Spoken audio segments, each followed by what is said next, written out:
Fábio Sorge, Beca Surrada. Pessoal, em primeiro lugar, antes de começar o nosso vídeo de hoje, eu gostaria de passar os meus respeitos e sentimentos pelo falecimento do professor René Ariel Dotti. O professor René era uma grande referência do direito penal brasileiro, tinha uma obra ampla sobre o assunto, além de ter sido um dos integrantes da comissão que participou da elaboração da reforma da parte geral do Código Penal em 1984. Então era uma grande referência para o nosso direito penal, certamente será uma grande perda. Também gostaria de dar uma boa notícia. A partir de agora nós estamos disponibilizando todos os vídeos do Beca Surrada no nosso canal no YouTube, que é o Beca Surrada 2021. Então, todo o material que antes era colocado no Instagram e no Facebook estará agora no YouTube. No vídeo de hoje nós vamos tratar da questão do abandono de plenário. Eu recebi um pedido do Anselmo, Dr. Anselmo Gomes, que é advogado criminalista, nosso seguidor aqui do portal, e me pediu para tratar do abandono de plenário. Também o Dr. Anselmo citou o caso da semana passada em que a defesa do Luiz Felipe Manvalier abandonou o plenário no julgamento que analisaria o caso da Tatiana Spitzer. Esse caso ficou famoso, é um feminicídio em que o réu é acusado de ter, depois de agredir a vítima, teria a jogado do apartamento em que ambos moravam. Eles eram casados. Fica difícil a gente fazer um juízo de valor sobre o acerto ou desacerto desse abandono, porque a gente não tem as informações completas sobre as circunstâncias, né?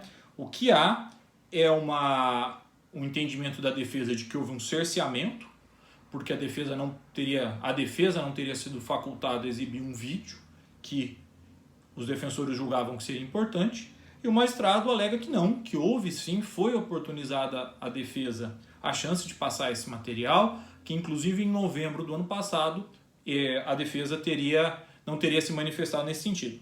E diante disso o magistrado arbitrou uma multa, né, para os defensores, né, uma multa por essa questão do abandono, uma multa relativamente alta, né, por causa dessa questão do abandono. Bom, para além desse caso, então, eu acho que é importante tratar da questão do abandono de plenário. Em primeiro lugar, aqui vai um grande alerta.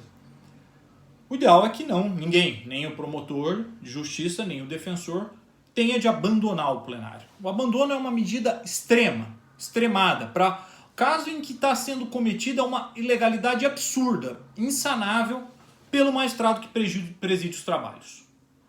Então o defensor ou o promotor tem que ter muita sensibilidade para verificar se realmente naquele caso há uma ilegalidade absurda, intransponível e que faz com que os trabalhos não possam continuar. Eu noto e alerto a todos que os tribunais vêm se comportando de forma cada vez mais rigorosa com o abandono de plenário, impondo multa ao tribuno que assim age. Então, para tentar fazer com que isso não aconteça, os tribunais têm uma postura cada vez mais severa com isso.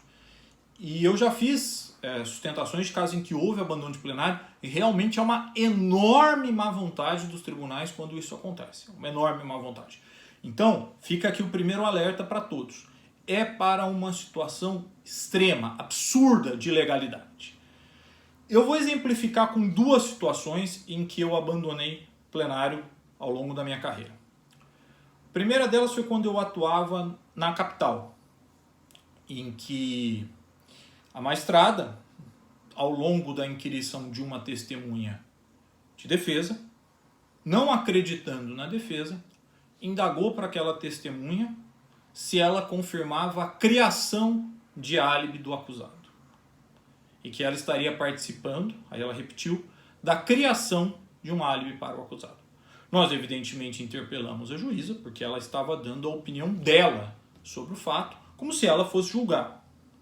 A juíza, me lembro até hoje disso, nos disse que a presidência fazia as perguntas que queria, e diante disso nós entendemos que não havia possibilidade de continuar naquele plenário, abandonamos o plenário. O promotor de justiça à época pediu a nossa prisão por desacato, minha e do meu colega, eu estava fazendo esse júri com outro defensor.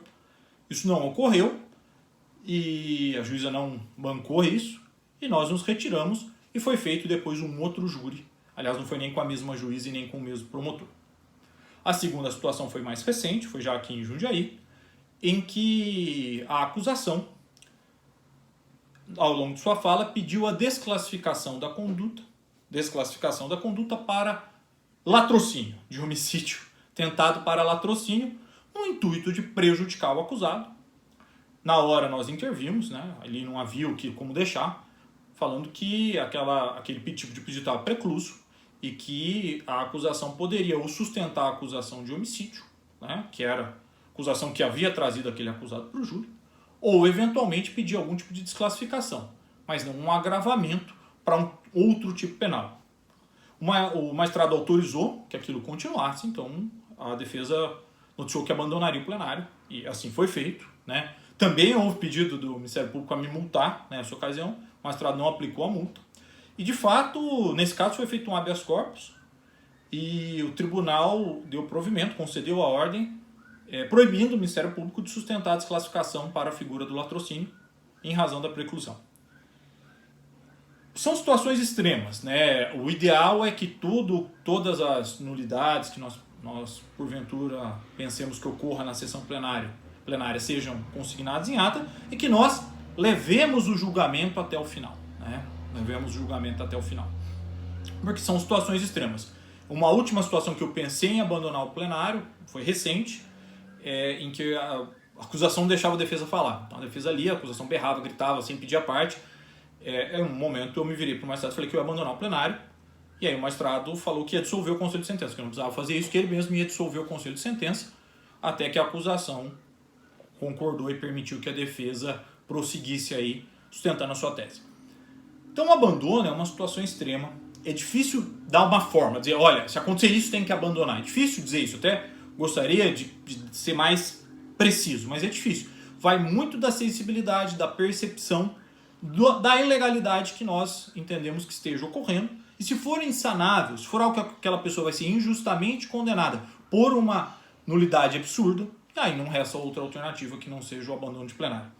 De resto, se forem decisões tomadas por questões que são controvertidas, questões que são discutíveis, em que é possível que o magistrado tome uma de duas posições, aí nós entendemos que não é correto, não se deve abandonar o plenário, porque as consequências estão ficando cada vez mais graves. Então, aqui no portal a gente nunca incentivou o abandono de plenário e entendemos ele como um recurso extremo para situações extremas.